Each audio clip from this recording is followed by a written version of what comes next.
तो students, NCERT Intex question start करने से पहले हम एक बार एक क्विक रिवीजन कर लेते हैं कि हमने ग्राफ्स में अभी तक क्या पढ़ा। इससे आपकी कंफ्यूजन थोड़ी सॉल्व हो जाएगी। जैसे लेफ्ट साइड पे डिस्टेंस टाइम के मैं ग्राफ शॉर्ट में बनाए हैं और राइट साइड पे वेलोसिटी टाइम के। तो स्टेशनरी बॉडी का हमने देखा था डिस्टेंस टाइम में इस तरीके से स्ट्रेट लाइन ग्राफ था जो एक्स एक्सिस के पैरेलल था, और वेलोसिटी टाइम के अंदर हम देख सकते हैं स्टेशनरी बॉडी के केस में जो एक्स एक्सिस था, ये एक्स एक्सिस यही ग्राफ था। फिर यूनिफॉर्म स्पीड में distance time graph straight line ऊपर की तरफ थी, पर वेलोसिटी टाइम ग्राफ के केस में हम राइट साइड पे देख सकते हैं स्ट्रेट लाइन एक्स एक्सिस के पैरेलल थी। फिर वेरिएबल स्पीड के केस में डिस्टेंस टाइम ग्राफ इस तरीके से ऊपर की तरफ था कर्व की फॉर्म में, और वेलोसिटी टाइम ग्राफ के दो केसेस थे वेरिएबल स्पीड के। एक तो यूनिफॉर्म एक्सेलरेशन, यूनिफॉर्म एक्सेलरेशन में स्ट्रेट लाइन थी, वो ऊपर भी जा सकती है और नीचे भी, नीचे रिटार्डेशन था। और अगर नॉन यूनिफॉर्म एक्सेलरेशन होता है तो उसमें एज ए कर्व की फॉर्म में था। Got it students? अब हम एनसीईआरटी के इंडेक्स क्वेश्चन देखते हैं सबसे पहले।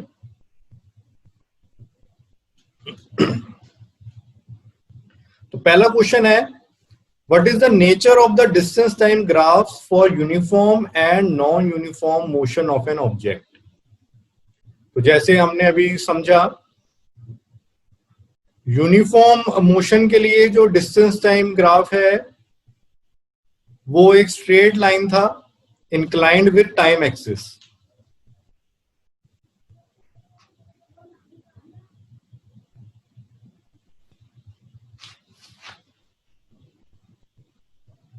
ये सेकंड वाला केस, गॉट इट? और नॉन यूनिफॉर्म मोशन मींस कि वेरिएबल स्पीड, तो ये कर्व था। तो हम इसका आंसर देखते हैं क्या लिखा है, अब आपको समझ आएगा। For uniform motion means constant speed, distance time graph is a straight line inclined with time axis, and for non-uniform motion distance time graph is not a straight line, it is a curve or a zigzag line. Got it, students? Now second question, what can you say about the motion of an object whose distance time graph is a straight line parallel to the time axis? Means हम motion के बारे में क्या कहेंगे जब distance time graph है एक straight line parallel to time axis, means ये वाला केस, फर्स्ट वाला। तो ये इसका मतलब है कि स्टेशनरी बॉडी है। सो आंसर देखते हैं, it indicates that the object is at rest. Third question, what can you say about the motion of an object if its speed time graph is a straight line parallel to the time axis? Straight line parallel to the time axis means ये वाला case, speed time graph, ये वाला case.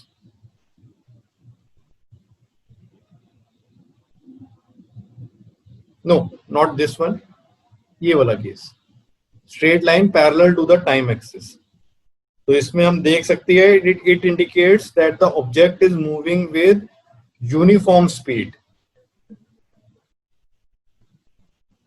So let's look at the answer. It indicates that the object is moving with uniform speed. Question 4, what is the quantity which is measured by the area occupied below the velocity time graph? ये हमें पता है displacement, area find करके हम displacement की value निकालते हैं। फिर हम एनसीईआरटी बैक एक्सरसाइज क्वेश्चंस देखते हैं इस टॉपिक से रिलेटेड। ग्राफ्स के टॉपिक से रिलेटेड 3 क्वेश्चन है पीछे, question number 5, question number 6, question number 8। तो हम क्वेश्चन नंबर 5 अगर देखें, a driver of a car travelling at 52 kilometre per hour applies the brakes and accelerates uniformly in the opposite direction. इस line का मतलब है कि रिटार्डेशन।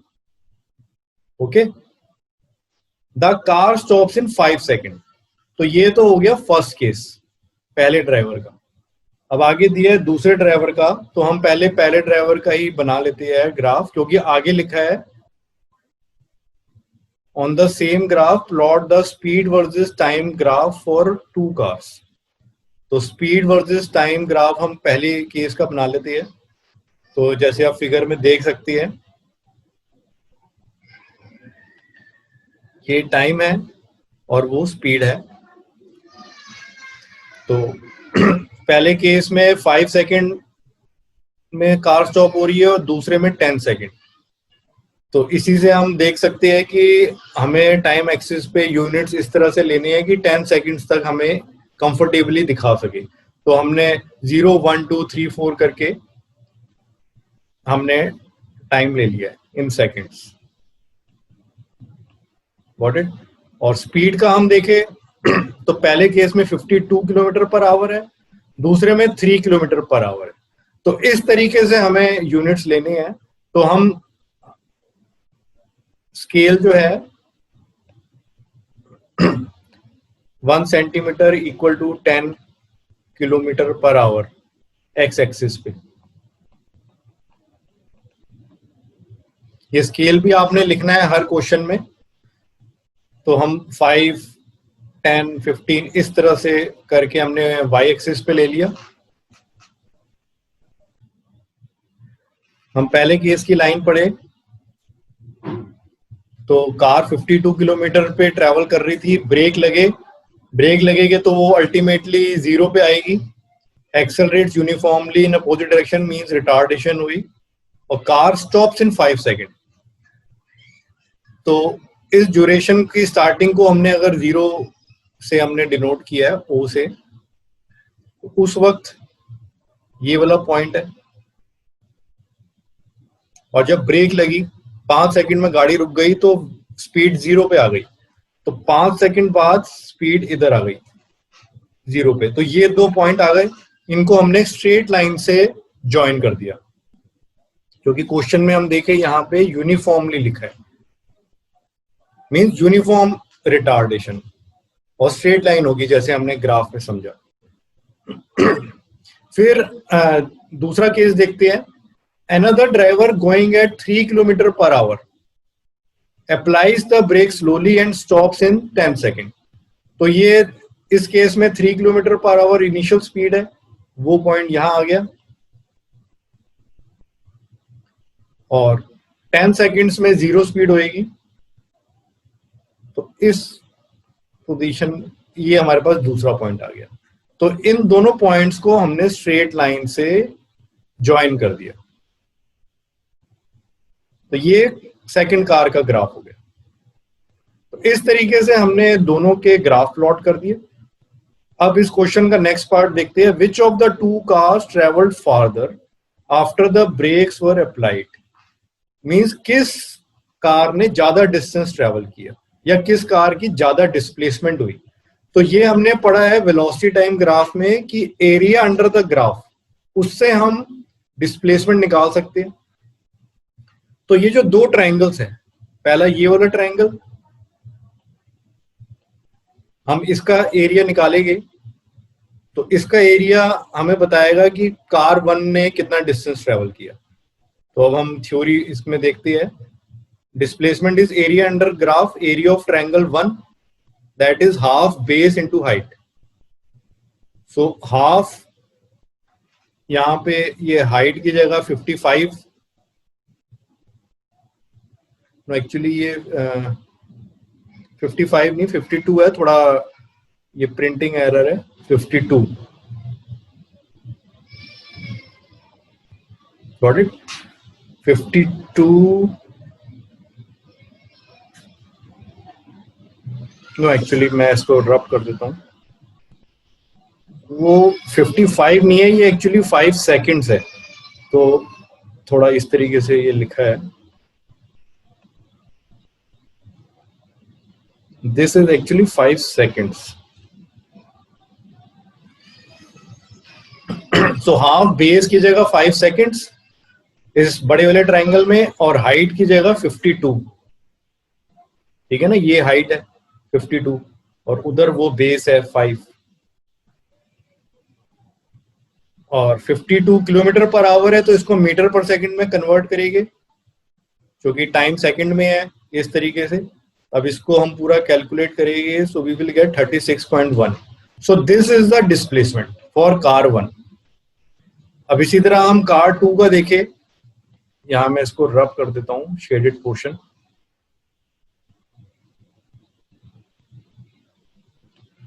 तो कार 2 के लिए ये वाला ट्रायंगल है, गॉट इट। इसका हम एरिया निकालेंगे half base into height. So half base हो गया 10 सेकेंड्स और हाइट हो गई 3 किलोमीटर पर आवर। उसको हमने मीटर पर सेकंड में कन्वर्ट कर लिया इस तरह से, और इसकी कैलकुलेट करके वैल्यू निकाली तो 4.16 मीटर डिस्प्लेसमेंट आई। तो हम देख सकते हैं कि पहले केस की वैल्यू ज्यादा है 36.1, यानी पहले केस में डिस्प्लेसमेंट ज्यादा है, means car 1 travelled farther. Okay, फिर हम नेक्स्ट क्वेश्चन देखते हैं। Figure shows distance time graph of 3 objects A, B and C. तो 3 ऑब्जेक्ट्स के 3 ग्राफ ये बने हुए स्ट्रेट लाइन। फिगर में देखो ए, बी, सी, ये 3 लाइनें जो जा रही है। Study the graph and answer the following questions. Which of the 3 is travelling fastest? तो ये डिस्टेंस टाइम ग्राफ है। हमें पता है डिस्टेंस टाइम ग्राफ की स्लोप से हम स्पीड निकालते हैं, और जिसकी स्पीड सबसे ज्यादा है मींस वो सबसे फास्टेस्ट ट्रेवल कर रहे हैं। तो यहां हम देख सकते हैं कि जो बी है इसकी स्लोप सबसे ज्यादा है। इसका एंगल यहां देखे तो ये अगर θ1 है, सो ये सबसे ज्यादा है, इसका एंगल एक्स एक्सिस से सबसे ज्यादा बन रहा है। उधर ए का देखे तो ये जो एंगल है ये कम है, छोटा है। इसी तरह से सी का भी हम एंगल देखे ये, तो ये कम है θ1 से। एक्स एक्सिस से एंगल कितना बन रहा है वो निकालने के लिए ये हमने जैसे एक पैरेलल लाइन ड्रॉ कर ली एक्स एक्सिस के। तो क्योंकि एंगल ये θ1 सबसे ज्यादा है, मींस स्लोप बी की सबसे ज्यादा है, so that means B is travelling fastest. तो हम सिर्फ ग्राफ देख के ही ये बता सकते हैं। इसका हम आंसर देखें कैसे लिखा है, आप पढ़ सकते हैं। Slope of a distance time graph gives speed of an object.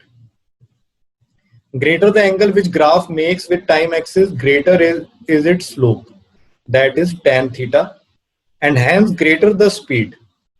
After studying the graph, we can observe that graph B makes maximum angle with time axis and thus has maximum slope. So object B is traveling fastest. Next part देखते हैं। Are all 3 ever at same point on the road? तो ये तीनों एक ही time पे road पे अगर हो गए तो उस पॉइंट पे तीनों का ग्राफ इंटरसेक्ट करेगा एक कॉमन पॉइंट पे। पर अगर हम फिगर में देखें तो ये तीनों ग्राफ किसी एक पॉइंट पे इंटरसेक्ट नहीं करते आपस में। एक पॉइंट मींस कि अगर जैसे ये 3 ग्राफ है इस तरीके से एक पॉइंट पे इंटरसेक्ट करे, तो ऐसा नहीं है इस पूरे ग्राफ में कहीं भी। मैं इसको मिटा देता हूं, आप अच्छे से देख पाएंगे। तो इसका मतलब that they do not ever meet at same point on the road. Got it. इसका आंसर भी आप पढ़ सकते हैं यहां।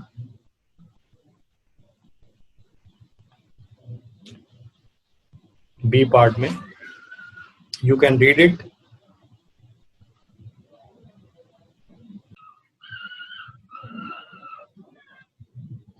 Okay, हम थर्ड पार्ट देखते हैं। थर्ड पार्ट है how far has C travelled when B passes A. पूछ रहे हैं कि जब बी ए के पास हुआ, मींस कि जब बी और ए का ग्राफ आपस में इंटरसेक्ट करेगा उस वक्त वो पास कर रहे हैं, तो उस वक्त सी ने कितना डिस्टेंस ट्रेवल कर लिया। तो हम बी और ए का ग्राफ देखते हैं। ये बी और ए का ग्राफ आपस में ये जो जेड पॉइंट है इस पे इंटरसेक्ट कर रहा है, ये दोनों ग्राफ। तो इस मूवमेंट पे हमें फाइंड आउट करना है कि सी ने कितना डिस्टेंस ट्रेवल कर लिया। तो उसके लिए हम ये जो नीचे डॉटेड लाइन जा रही है, ये पैरेलल लाइन वाई एक्सिस के हमने ड्रॉ की, तो ये सी वाले ग्राफ पे पी पॉइंट पे आके मिली। तो अब हम इस पॉइंट के कॉरस्पॉन्डिंग डिस्टेंस देखेंगे कितना है। तो वो जब आप एग्जैक्ट ग्राफ पेपर पे देखेंगे, आपको अगर ऐसा क्वेश्चन आएगा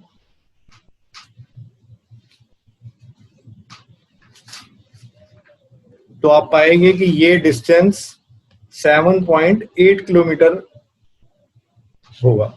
जैसे इसको अगर हम यहां से ऐसे डॉटेड करके इस वाले वाई एक्सिस पे लाएंगे, so this will be 7.8 kilometre. Got it? ये फिगर में आपको एग्जैक्ट नहीं नजर आ रहा, बट अगर एग्जाम में क्वेश्चन आएगा तो वो बॉक्स फॉर्म में आपको छोटे छोटे बॉक्सेस में इस तरीके से करके देंगे कि आप इजीली फाइंड कर सकेंगे। थर्ड पार्ट है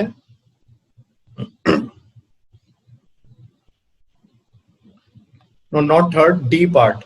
How far has B traveled by the time it passes C? Means B और C ग्राफ जहां इंटरसेक्ट करती है उस मोमेंट पे हमें डिस्टेंस निकालना है। तो B और C देखे, B और C जो ग्राफ है, ये जो R पॉइंट है इस पे इंटरसेक्ट कर रही है। तो इस मोमेंट पे हम अगर डिस्टेंस देखिए, सो दैट इज 6। सो इस पार्ट का आंसर है 6 किलोमीटर।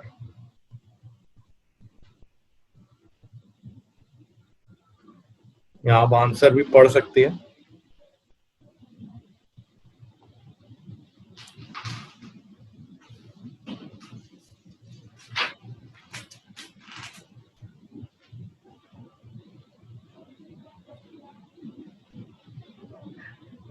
ओके, नेक्स्ट क्वेश्चन देखते हैं हम। अच्छा, इस क्वेश्चन को पढ़ने से पहले मैं बता दूं कि मेरे अकॉर्डिंग ये क्वेश्चन एनसीईआरटी को नहीं देना चाहिए था। ये थोड़ा आउट ऑफ स्कोप है क्वेश्चन 9th के सिलेबस के अकॉर्डिंग, बट उन्होंने दे दिया तो मैं आपको एक्सप्लेन कर देता हूं। The speed time graph for A car is shown. ये ग्राफ दिया है, फिगर दी है। Find how far does the car travel in first 4 seconds. Shade the area on graph that represents the distance traveled by car during the period. Period means first 4 seconds में। तो हम पहले first party देखते हैं। First 4 seconds, यहाँ पे 4 seconds है। इसमें पहले तो हम एरिया शेड कर लेते हैं which represents the distance traveled by car। तो उसके लिए हमने ये ऊपर डॉटेड लाइन बनाई। ये जो ग्राफ है, ग्राफ इज OAB।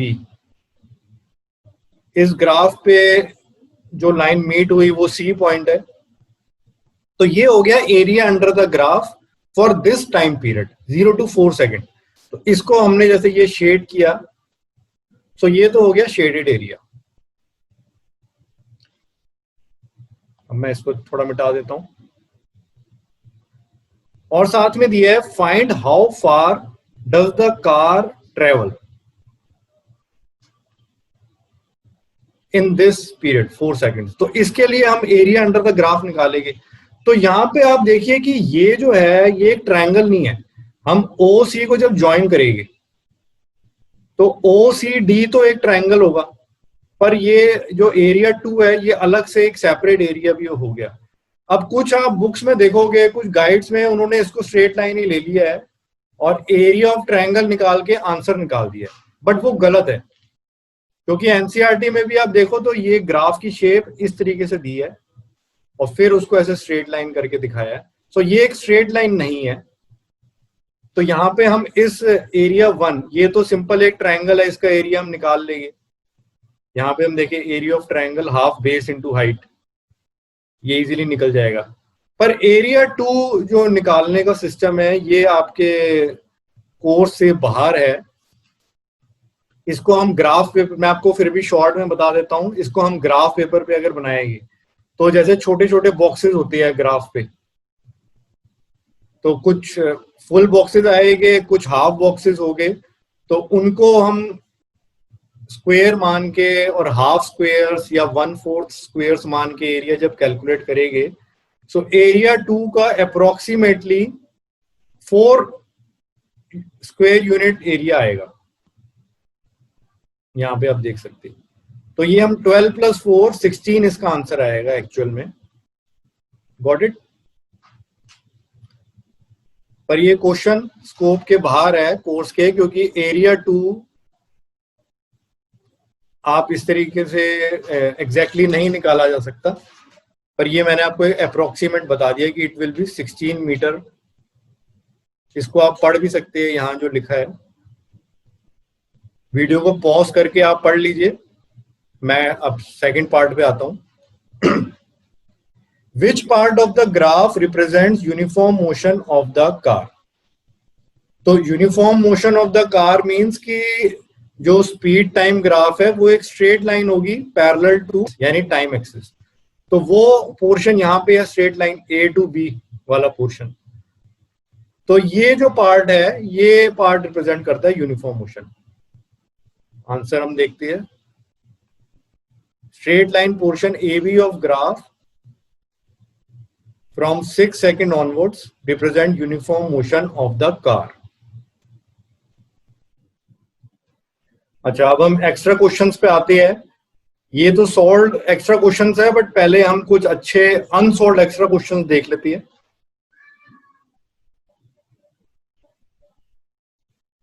ये यहां पर दिए हैं थ्योरी खत्म होने के बाद।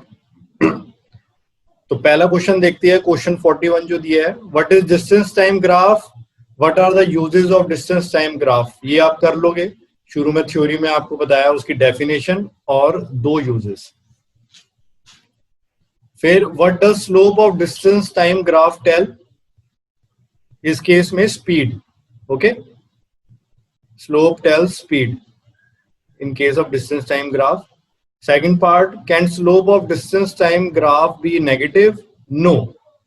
Okay, जैसे हमने पढ़ा था थ्योरी में कि डिस्टेंस टाइम ग्राफ हमेशा ऊपर की तरफ ही जाता है या स्ट्रेट लाइन होती है, नीचे की तरफ नहीं आता, सो उसकी स्लोप नेगेटिव नहीं हो सकती। यही इसका रीजन भी है। फिर question 43, draw distance time graph for a body at rest. ये आप कर लोगे, स्ट्रेट लाइन वाला जो बनेगी parallel to x axis.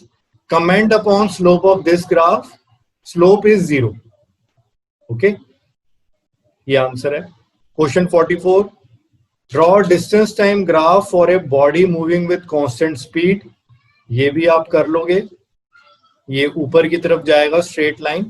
Comment upon slope of this graph, slope of this graph is positive. ये आंसर आप लिखोगे।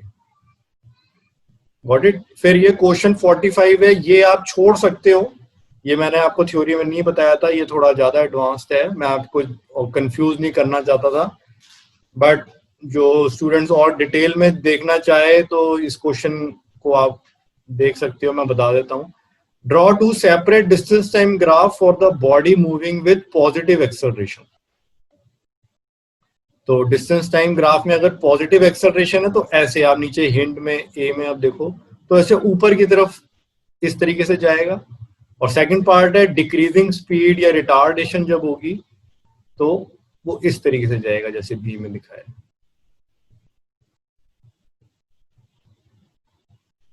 फिर नेक्स्ट क्वेश्चन देखते हैं, question 46, is distance time graph parallel to distance axis possible? No. आपको अगर ध्यान हो, मैंने नोट जो लिखे थे 2 पॉइंट, उसमें जैसे बताया था कि इस तरीके से ग्राफ पॉसिबल नहीं है डिस्टेंस टाइम में। उसका रीजन भी मैंने उस वक्त एक्सप्लेन किया था, वो आप पीछे देख सकते हैं और नोट्स में लिखा भी हुआ है। फिर क्वेश्चन 47 हम देखते हैं, what does slope of distance displacement time graph tell? Velocity. Got it? ध्यान आया, मैंने बताया था। Can it slope be negative? Yes, displacement time graph की स्लोप नेगेटिव हो सकती है, नीचे की तरफ आ सकता है। Draw a displacement time graph having negative slope, तो ये आप दिखा सकते हैं, नीचे की तरफ कोई भी ग्राफ आएगा, चाहे वो स्ट्रेट लाइन हो रही है या कर्व की फॉर्म में है, तो ऐसा ग्राफ आप यहाँ पे बना सकते हैं। फिर क्वेश्चन 48 देखते हैं, draw displacement time graph for a body at rest. तो यहाँ हिंट्स में आंसर भी दी है, इस तरीके से होगा जैसे डिस्टेंस टाइम ग्राफ में था वैसे ही डिस्प्लेसमेंट टाइम ग्राफ में है। हैविंग यूनिफॉर्म पॉजिटिव वेलोसिटी, तो बी में ऊपर की तरफ ग्राफ जा रहा है। सी हैविंग यूनिफॉर्म नेगेटिव वेलोसिटी, तो ऐसे नीचे की तरफ। फिर D having variable positive velocity, that is accelerated motion, तो ये इस तरीके से जो हमने क्वेश्चन 45 में भी देखा था, ये वही वाला केस है। ई पार्ट हैविंग रिटार्डेशन मोशन, तो नीचे की तरफ। Got it?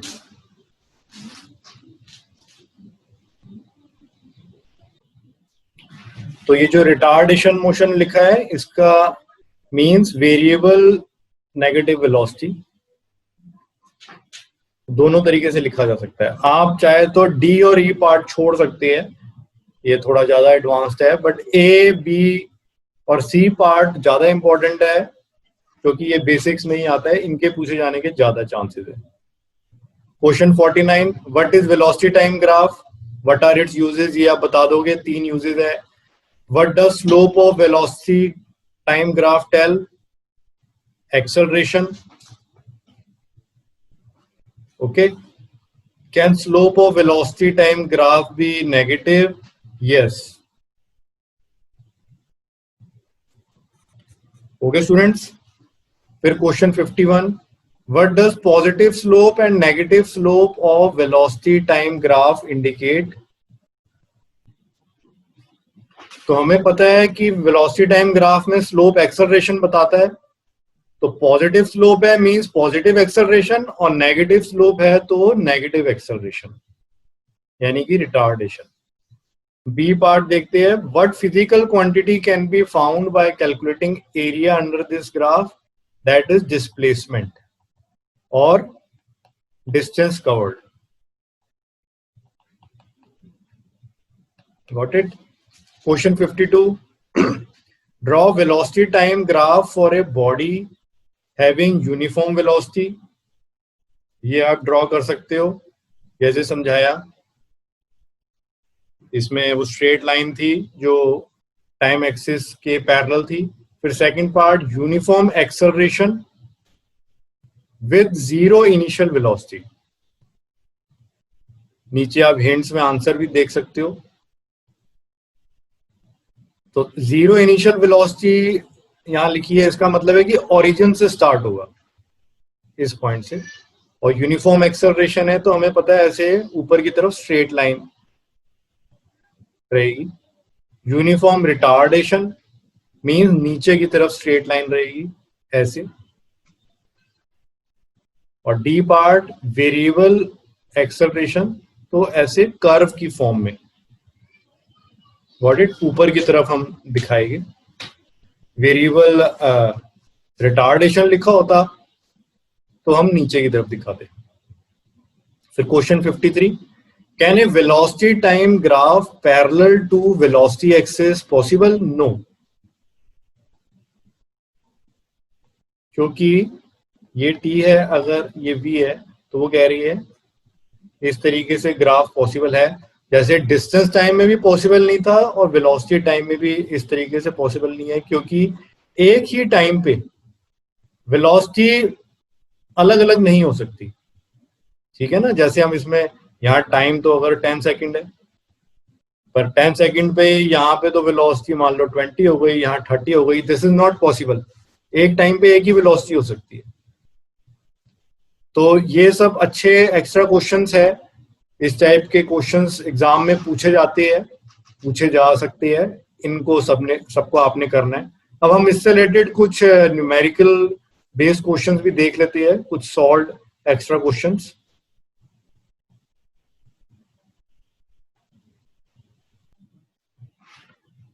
तो क्वेश्चन 54 हम देखते हैं एक्स्ट्रा क्वेश्चंस में। How will you calculate part 1 speed from distance time graph. तो आपको ध्यान हो, स्पीड निकालने के लिए हम स्लोप फाइंड करते हैं by finding slope of graph. और बी पार्ट में acceleration from velocity time graph, इसका भी आंसर है by finding slope of graph. और C part distance from velocity time graph, तो डिस्टेंस फाइंड करने के लिए हम area under the graph find करते हैं। Got it. Question 55, comment upon the motion represented by graphs below. इस तरीके के क्वेश्चन आ जाते हैं। तो ये पहला जो है फिगर, इससे हमें मोशन के बारे में क्या पता चलता है कि body is at rest. Okay. B part से हमें क्या पता लगता है, that body is moving with uniform speed. इस तरीके से हमने लिखना है। अच्छा, सी पार्ट से हमें पता लगता है that initially the body is moving with uniform speed but then it stops and remains at rest. क्योंकि यहां पे बॉडी स्टॉप हो गई और फिर वो रेस्ट पे है, इसलिए graph parallel to time axis हो गया। तो इस तरीके से अब ए बी सी के किस तरीके से हमने लिखना है, इसको आप यहां देख सकते हैं। Got it. आगे के पार्ट्स देखते हैं। डी पार्ट, इससे मोशन के बारे में हमें पता लगता है that body is moving with uniform negative velocity, क्योंकि डिस्प्लेसमेंट कम होती जा रही है तो वेलोसिटी नेगेटिव हुई। नेगेटिव दूसरी डायरेक्शन में है, नेगेटिव डायरेक्शन। सो इसका आंसर इस तरीके से लिखिए कि body is moving with uniform negative velocity. Uniform इसलिए क्योंकि स्ट्रेट लाइन है। यहाँ पे डिस्प्लेसमेंट टाइम ग्राफ ऊपर कर्व की फॉर्म में है, इसका मतलब body is moving with variable positive velocity. Got it.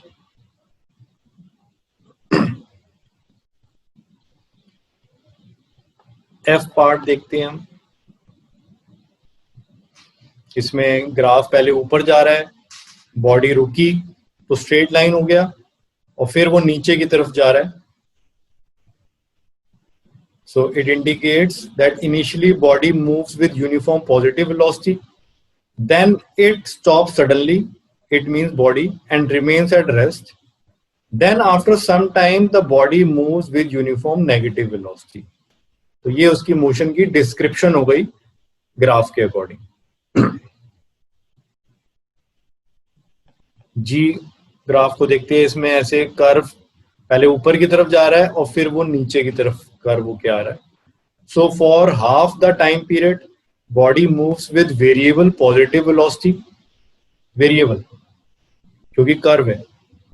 Then it stops for a moment, stops means यहाँ पे, and then for remaining half period, body moves with variable negative velocity. इसलिए नीचे की तरफ आना शुरू हो गया ग्राफ, बट एक कर्व की फॉर्म में। एच पार्ट का ग्राफ देखते हैं। तो इसमें जिगजैग लाइन है, कभी ऊपर कभी नीचे।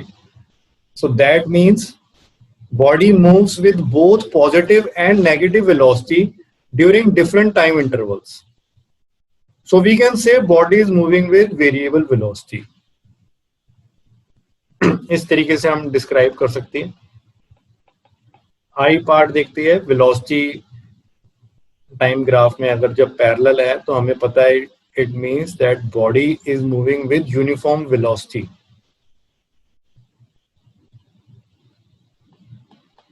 आगे J part, body is moving with uniform positive acceleration. इसी तरीके से K part में ऊपर की तरफ जा रहा है, so body is moving with variable positive acceleration. ये मोशन हो गया उसका।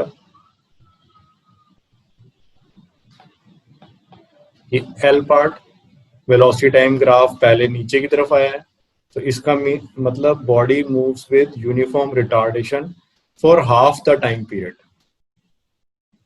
यूनिफॉर्म रिटार्डेशन क्योंकि स्ट्रेट लाइन है, और फिर नीचे से वो ऊपर जा रहा है स्ट्रेट लाइन, तो means velocity become zero for a movement, यहाँ पे इस पॉइंट पे जीरो हो गया, and then body starts moving with uniform positive acceleration for remaining time period. Okay, ये एम पार्ट का हम देखते हैं, इसमें वेलोसिटी टाइम ग्राफ पहले ऊपर की तरफ गया। It means initially body starts from rest and moves with uniform positive acceleration, uniform क्योंकि straight line है। Then body moves with constant velocity क्योंकि ये straight line हो गई यहाँ पे, और फिर वो नीचे की तरफ हो गया straight line, so it means then body moves with uniform retardation till it comes to rest। इस तरीके से हमने मोशन को डिस्क्राइब करना है। ऐसे क्वेश्चन आ जाते हैं, 1 मार्क्स के आ जाते हैं, या कई बार पार्ट्स है तो 2-3 मार्क्स के, 2-3 पार्ट्स दे देते हैं। अच्छा, ये भी एक अच्छा क्वेश्चन है, ऐसे भी वो दे सकते हैं एग्जाम में। Suggest real life example where motion of body is similar to that represented by following velocity time graphs. तो आपको फिगर दे दी जाएगी और आपको कहा जाएगा कि इस फिगर के बेसिस पे एक एग्जांपल दीजिए कि किस एग्जाम्पल में ऐसा ग्राफ पॉसिबल है। तो हम ए को देखते हैं, वेलोसिटी कांस्टेंट है, टाइम चल रहा है, तो इसका रियल लाइफ एग्जांपल क्या हुआ, एक car moving with constant velocity. Got it. B part में का क्या हुआ, वेलोसिटी बढ़ रही है बट एक कांस्टेंट रेट से, मींस यूनिफॉर्म एक्सेलरेशन से। ध्यान आया, ऐसे था। So a free falling body under the action of gravity, ठीक है ना, उस केस में 9.8 मीटर पर सेकेंड एक्सेलरेशन होती है कांस्टेंट, जब फ्री फॉलिंग बॉडी है, तो ये कांस्टेंट एक्सेलरेशन का केस हो गया बी वाला। सी में वेलोसिटी पहले बढ़ी, मींस एक्सेलरेशन, और फिर ये जो स्ट्रेट लाइन है मींस कि वो बॉडी अब कांस्टेंट वेलोसिटी पे चल रही है। तो इसको हम एक एग्जांपल के थ्रू ऐसे बता सकते हैं, a metro train starts from a station and accelerates uniformly to attain some constant velocity. Got it. ये केस तो यहां तक हो गया, और फिर उसके बाद then it moves with a constant velocity for some time, इसलिए ये स्ट्रेट लाइन इधर, और then it decelerates uniformly and stops at next station। इस केस को रिप्रेजेंट कर रहा है वो, जब वो नीचे की तरफ आना शुरू हो गया। अब डी पार्ट को देखते हैं, इसमें वेलोसिटी कम होती जा रही है टाइम के साथ, पर स्ट्रेट लाइन है। सो इसको ऐसे हम एक्सप्लेन कर सकते हैं रियल लाइफ में। D, the driver of a moving car applies brakes such that the car decelerates at a uniform rate। ठीक है ना, या ऐसे भी लिख सकते हैं such that the retardation is uniform and then the car comes to rest after some time। E part में भी शुरू में तो ऐसे ही है और बाद में वेलोसिटी बढ़ भी रही है। तो पहले तो वेलोसिटी 0 हो गई एक यूनिफॉर्म रेट पे, तो वो केस हो सकता है कि a body is thrown vertically upwards. अब जैसे ऊपर से नीचे गिरते हुए बॉडी की कांस्टेंट एक्सेलरेशन होती है, तो ऐसी नीचे से ऊपर जाते हुए भी वही कांस्टेंट डीसेलरेशन होती है। तो वो तो केस ये इस वाले लाइन से हो गया। Then it reaches its maximum height and then come downwards under the action of gravity. तो जब डाउनवर्ड्स आएगी तो उसी तरीके से यूनिफॉर्म पॉजिटिव एक्सेलरेशन होगी, तो वो ये वाली लाइन हो गई। तो इस तरीके से आप रियल लाइफ एग्जांपल्स दे सकते हैं। अच्छा, फिर ये हम कुछ न्यूमेरिकल बेस्ड क्वेश्चन देखते हैं। क्वेश्चन 56, इसमें टेबल दिया है डिस्टेंस टाइम का। From the given table plot the distance time graph. तो पहले तो एक ग्राफ बना लिया जैसे आप देख रहे हैं फिगर में, टाइम एक्सिस ले लिया, डिस्टेंस एक्सिस ले लिया, और ये पॉइंट्स प्लॉट कर दिए 0 0 4 1 8 2। तो ये पॉइंट 0 0 हो गया,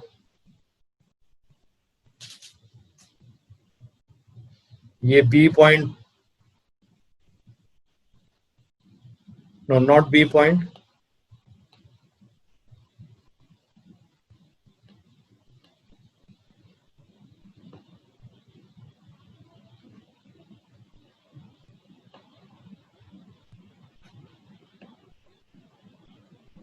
ये वाला पॉइंट 4 1 हो गया। इसी तरीके से ये पॉइंट्स हमने प्लॉट कर दिए और उन्हें हमने ज्वाइन कर दिया, तो वो एक स्ट्रेट लाइन बनेगी जो आप ये ग्राफ देख सकते हैं। तो ये तो ग्राफ हो गया। फिर आगे दिया है from the graph calculate average speed.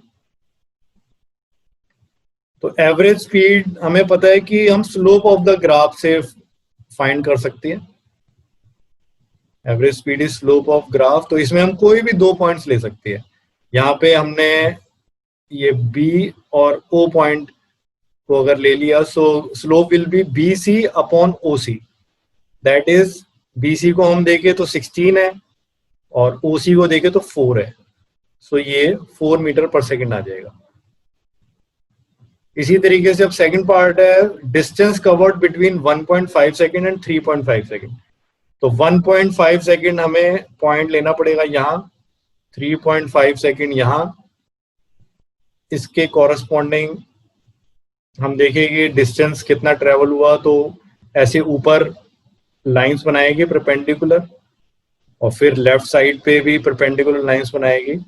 तो हम देखेंगे एक तो ये 6 डिनोट कर रहा है इधर, और ये 14। Got it? So distance will be 14 minus 6, that is 8 metre. इसके बीच का डिस्टेंस, ये वाला डिस्टेंस। नेक्स्ट क्वेश्चन देखते हैं। नेक्स्ट क्वेश्चन में भी टेबल दिया है डिस्प्लेसमेंट टाइम का। From the given table plot displacement time graph. तो वो आप प्लॉट कर सकते हैं, ये आप खुद कीजिए। तो जब आप प्लॉट करेंगे तो इस तरीके का ग्राफ बनेगा जैसे फिगर में देख रही है, पॉइंट्स को ज्वाइन करके।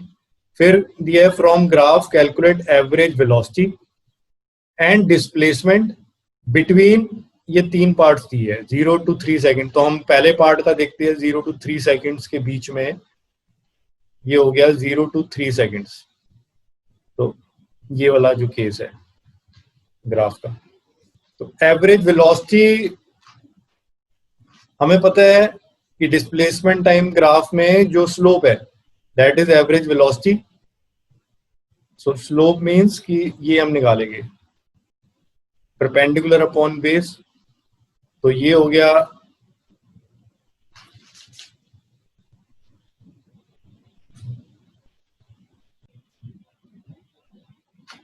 तो ये वाली जो लेंथ है ये आएगी 12 माइनस 3 इक्वल टू 9। ओके, तो वो 9 यहां लिखा हमने, और फिर जो बेस है दैट इज 3 सेकेंड्स।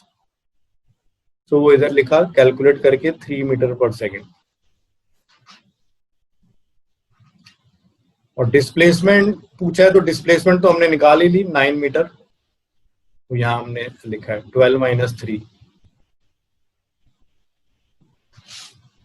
इसी तरीके से सेकंड पार्ट है 3 सेकंड से लेके 5 सेकंड के बीच में। तो वो ये वाली जो स्ट्रेट लाइन है वो ये हो गई। तो इसमें डिस्प्लेसमेंट तो 0 है क्योंकि बॉडी रेस्ट पे हो गई है, स्ट्रेट लाइन हो गई है। तो इस ड्यूरेशन में डिस्प्लेसमेंट 0 हुई, और इसीलिए वेलोसिटी भी 0 हुई, because velocity is displacement upon time. या हम स्लोप से भी देखते हैं तो स्ट्रेट लाइन है तो parallel to x axis mean slope 0 हो गई, तो एवरेज वेलोसिटी भी 0 हो गई। थर्ड पार्ट देखते हैं 5 सेकंड टू 7 सेकंड मींस ये वाला केस, जब अब वो ग्राफ नीचे की तरफ झुकना शुरू हो गया। तो इसमें भी हम जो डिस्प्लेसमेंट है ये तो पूरा इतना हो गया, पर ये जो कि नीचे की तरफ है तो हम -12 मीटर लिखेंगे। और इसी तरह एवरेज वेलोसिटी भी स्लोप है तो वो भी हम माइनस में लिखेंगे। दैट विल बी, जैसे हमने कैलकुलेट करना सीखा, ये परपेंडिकुलर अपॉन बेस, तो ये 12 है इधर, और ये डिस्टेंस हो गया 7 - 5 = 2। ठीक है, तो वो 2 इधर टाइम कैलकुलेट करके -6 मीटर पर सेकेंड। नेक्स्ट क्वेश्चन देखते हैं हम।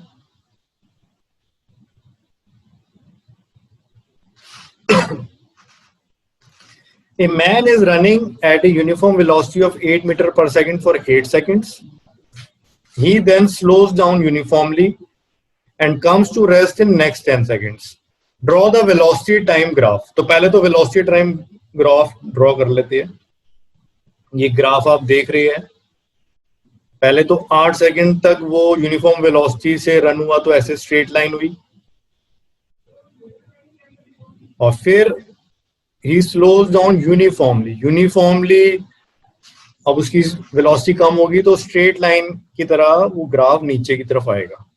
And comes to rest in next 10 seconds, means पहले 8 सेकेंड और नेक्स्ट 10 सेकेंड हो गए, टोटल 8 + 10 18। तो यहाँ 18 सेकेंड पे वो रेस्ट पे आ गया। तो इस तरीके से ग्राफ बन गया। अब हमें फाइंड करना है एवरेज डीसेलरेशन। डीसेलरेशन इस वाले पोर्शन से पता चल रही है हमें, तो सिर्फ हम इस वाले पोर्शन को कंसीडर करेंगे डीसेलरेशन निकालने के लिए। तो इस केस का हम स्लोप निकालेंगे, फॉर लाइन BC स्लोप हमने निकाली, so that will be this perpendicular upon hypotenuse हमें पता है, सो ये 8 हो गई, और ये हो गया 18 - 8 यानी 10, सो -8/10 -0.8 मीटर पर सेकेंड स्क्वायर। इसको स्टेटमेंट फॉर्म में लिखेंगे तो हम माइनस हटा देंगे, एवरेज डीसेलरेशन इज, तब हम सिंपल ऐसे लिखेंगे। Second part, distance covered with uniform velocity. तो यूनिफॉर्म वेलोसिटी का केस ये वाला है, जब स्ट्रेट लाइन है, तो डिस्टेंस कवर्ड इस केस का सिर्फ निकालना है। तो यहां पे हमने ऐसे लाइन ड्रॉ की, तो ये जो रेक्टेंगल का एरिया आ गया, इसका एरिया हम निकालेंगे, so that will be distance covered. So this will be, ये इनफैक्ट रेक्टेंगल नहीं, जब आप एक्चुअल में ये स्क्वायर शेप बनेगा, 8 × 8 64 मीटर। फिर थर्ड पार्ट है distance covered with variable velocity. अब वेरिएबल वेलोसिटी का ये वाला केस है, तो इस केस के लिए जो ट्रायंगल का एरिया हम निकालेंगे वो हो जाएगा area of triangle half base into height, so half 10 × 8। Got it. Last part है एवरेज वेलोसिटी ऑफ मैन। तो एवरेज वेलोसिटी यहां पे अब वो पूछ रही है इस पूरे ग्राफ के अकॉर्डिंग। ठीक है, सो एवरेज वेलोसिटी हमें पता है डिस्प्लेसमेंट अपॉन टोटल टाइम। तो डिस्प्लेसमेंट तो हो गई ये पूरी, जो ये पहला वाला ग्राफ का एरिया और सेकंड वाले ग्राफ का एरिया, इन दोनों को ऐड कर देंगे, वो तो हो गई डिस्प्लेसमेंट। सो दैट इज 64 + 40 जो हमने ऊपर निकाला, ये तो 64 स्क्वायर का, और ये 40, ये ऐड कर दिया, और नीचे टाइम पूरा 18 सेकेंड है, तो इसको कैलकुलेट करेंगे, so we will get average velocity. What it students, तो ये क्वेश्चन अलग से नोट करके खुद ट्राई करो। अगला क्वेश्चन भी देखते हैं। इसमें भी एक टेबल दिया है स्पीड टाइम का, प्लॉट स्पीड टाइम ग्राफ, तो ये आप कर लोगे इन पॉइंट्स को प्लॉट करके। इस तरीके से ग्राफ बनेगा जैसे फिगर में देख रहे हो। तो इसमें फर्स्ट पार्ट है calculate retardation between 5 second and 7 second, means ये वाला पोर्शन। तो रिटार्डेशन आप निकाल लोगे, वही स्लोप निकाल के वो नेगेटिव आएगी। ठीक है, ये मैं आप समझा चुका हूं, इसको आप अब समझ जाओगे, कर सकते हो, नहीं भी हो तो इसमें रीचेक कर सकते हो। सेकंड पार्ट है acceleration between 7 second and 10 second. तो वो ये वाला ग्राफ हो गया 7 सेकेंड एंड 10 सेकेंड। अब इसमें ऊपर की तरफ जा रहा है तो फिर से हम स्लोप निकालेंगे इस वाले ट्राइंगल में, तो वो ये आएगा। थर्ड है acceleration between 10 second and 15 second, तो वो ये वाला ग्राफ हो गया। इसमें फिर से स्लोप निकालेंगे, वो नेगेटिव आएगी। And D is total distance travelled. तो टोटल डिस्टेंस ट्रेवल्ड वो एक पूरे ग्राफ का पूछ रहा है, तो यानी कि ये पूरा जो एरिया है, ये पूरा एरिया फाइंड करना है। तो ये पूरा एरिया फाइंड करने के लिए मैं ये सब मिटा देता हूं।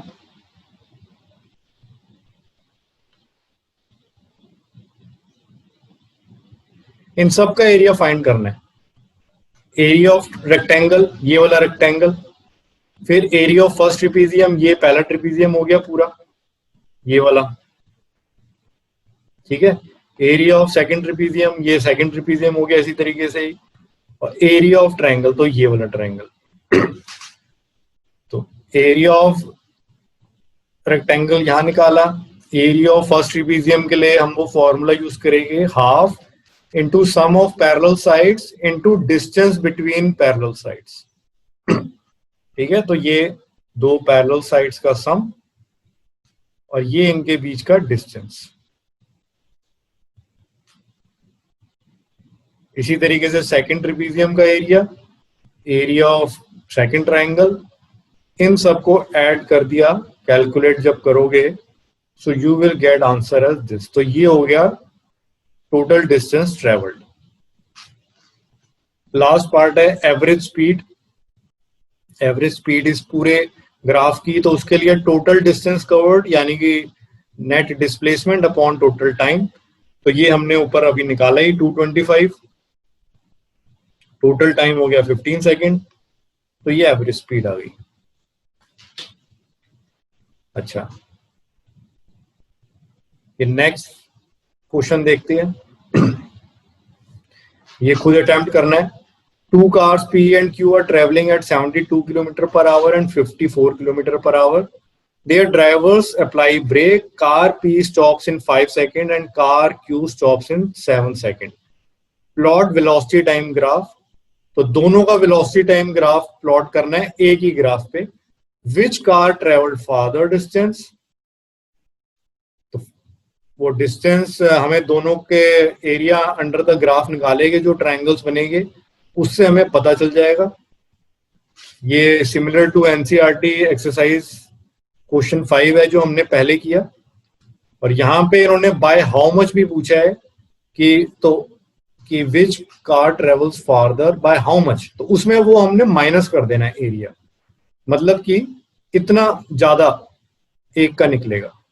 तो ये खुद अटेम्प्ट करना है। ये आंसर दिया हुआ है, car Q travelled farther distance और बाय हाउ मच 2.5 मीटर।